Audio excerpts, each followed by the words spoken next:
Hello students, welcome to Dakshina E-Classroom. Question number 7. Prove that the function defined as this. ये है wherever it exists otherwise. Okay. So first of all, f of x जो है e power minus under root mod ln fractional part of x minus fractional part of x to the power under root 1 upon में mod ln fractional part of x mod.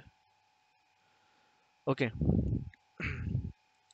तो इसकी हम domain की बात करें तो फ्रैक्शनल पार्ट एक्स तो क्या होता है, फ्रैक्शनल पार्ट ऑफ एक्स जो होता है वो होता है 0 क्लोज से 1 open.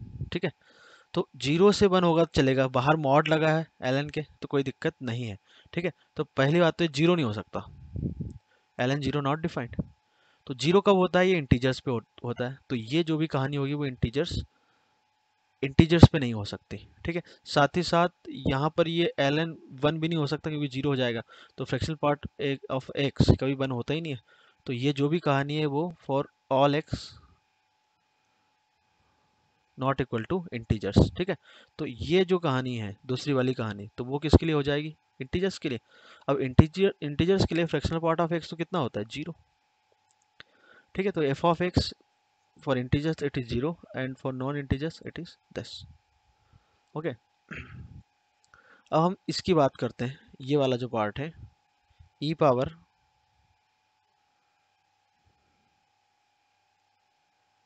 Minus under root of mod ln fractional part of x minus fractional part of x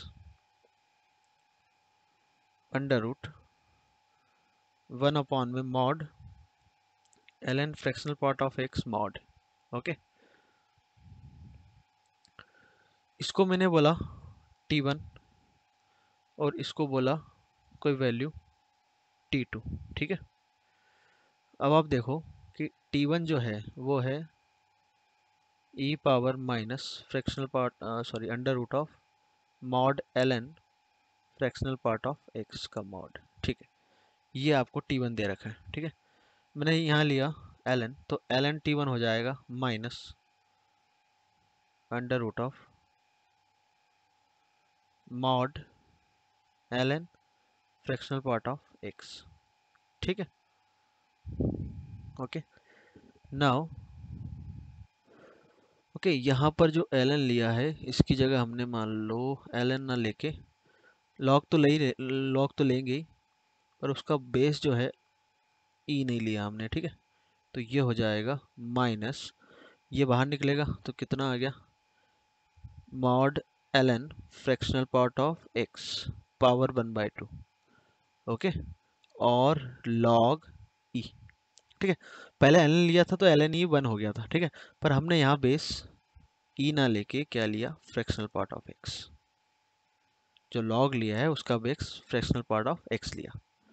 ठीक है, तो ये हो गया log t1 fractional part of x is equal to minus, ये कहानी ऐसी की ऐसी रहने दी, मॉड पावर 1/2। ठीक है, इसको मैं लिख सकता हूँ 1 अपॉन में ln fractional part of x।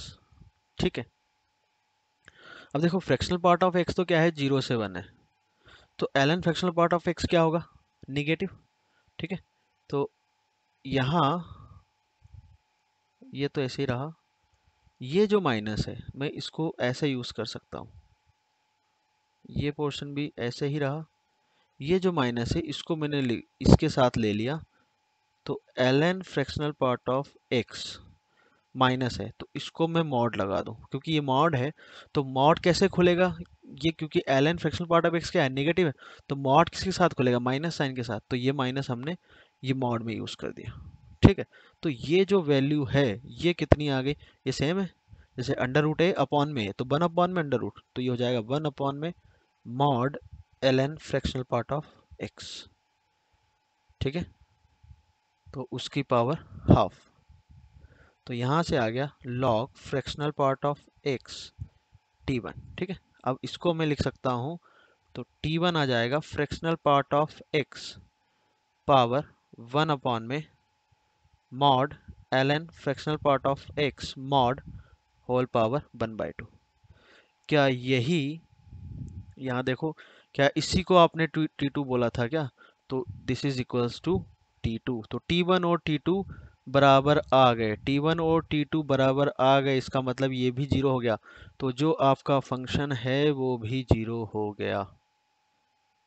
तो फंक्शन जीरो है, तो यही इकलौता फंक्शन है जो even as well as odd होता है, ठीक है। इस पर्टिकुलर क्वेश्चन में तो हमें यहीं से हिंट लग गए थे कि ऑड और इवन बोला है, तो वो F of X equal to zero ही हो सकता है, ठीक है। तो इसलिए T1 और T2 ये हमें बताना जरूरी था कि दोनों बराबर होंगे, ठीक है। तो इस टाइप के क्वेश्चन जब भी आए यही अप्रोच रहेगी, ठीक है, ऐसा कुछ दिखे। ओके, इस क्वेश्चन में तो समझना आसान था, क्यों? क्योंकि इवन और ऑड बोला है, तो वो यही हो सकता है, ठीक है। समझ में आ गया होगा।